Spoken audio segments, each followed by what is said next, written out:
Hi! Since the debate of light versus heavy sparring in training can be pretty fierce, I want to present to you a different approach to the topic. First, let's define light and heavy sparring. Sparring can be light or heavy in terms of speed, force, intent, and gear. Hell, we can even have no contact sparring. So we can go at it fast or slow, with or without intent to strike our partner, with or without force, and hopefully as a result of your risk preference, we choose appropriate gear for the exercise. Next, we need to define a goal. Why do you do HEMA? Is it just for fun? Do you just enjoy handling swords? Do you want to be a great fighter? Maybe even compete in tournaments? Or maybe you like the academic research and you want to understand what the author of your favorite manuscript actually meant. Speaking for me, it's all of these reasons. If you don't want to compete, you might think that heavy sparring is unnecessary.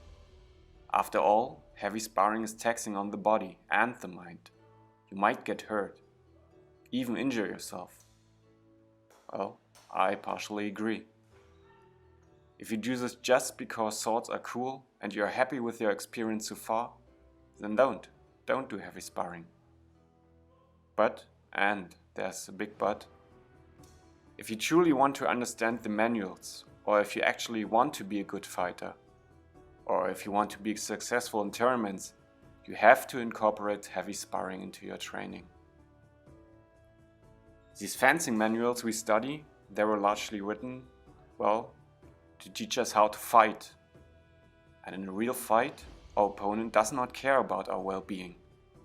Thankfully, our sparring partners do. And if yours do not, you should get a new one. But if our sparring partners fear they could hurt us, just because we were too lazy to put on some leg protection, then we will almost certainly fall into a trap. We will think that we are invincible because of our perfect technique. Maybe even our sparring partners will think that. Not wanting to hurt our friends deeply ingrained into our culture and in our minds. And that's a good thing. But unconsciously, they're just very nice to us. If you want to compete and a tournament is the only place where someone truly is your opponent instead of your sparring partner, then you will have a very bad day. Your techniques will fall apart. There will be occasions where you think you should have the time to react, and it's just not there. You will be surprised by the little variations in their speed and in the impact of their blows. So please, do some heavy sparring. Some heavy sparring, I said some. If we want to get good at something, we have to put in the training. So if we want to get good at fighting, we have to fight. We have to spar, and as much as possible. But doing only heavy sparring is way too taxing on our mind and our body. You cannot do it all the time, or you will almost certainly get hurt. You will also be exhausted after only a few minutes if you really give it your all. If you want to get good at something, you have to put in hundreds and hundreds of hours. There's simply no way to accumulate these amounts of time with full contact sparring. And if you did not already ingrain a technique into your movement patterns, then it becomes almost impossible to pull them off in a full-speed fight. So cut yourself some slack, go light, pull your blows, be gentle and be slow. Explore the fight and your options with your partner. Step on the brakes for a bit.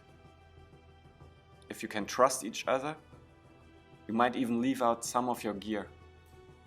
I can do light sparring for hours and hours, day in and day out, and you surely can do it too. So do it. Put these new techniques and movements you learned to good use. Analyze them, enjoy them, smile and have fun. Do light sparring and even no contact sparring most of the time. but do heavy sparring regularly. Use it to prepare you physically and mentally. Use it to check your techniques for validity. Do it and then go back to light sparring and enjoy the process of learning. This is a lesson I learned from professional MMA fighters. You usually go only really at it around once a week, even if they train daily. The rest of the time, they go light and train, because you need to be healthy to train. I hope you enjoyed this. Train safe, train smart, and see you soon.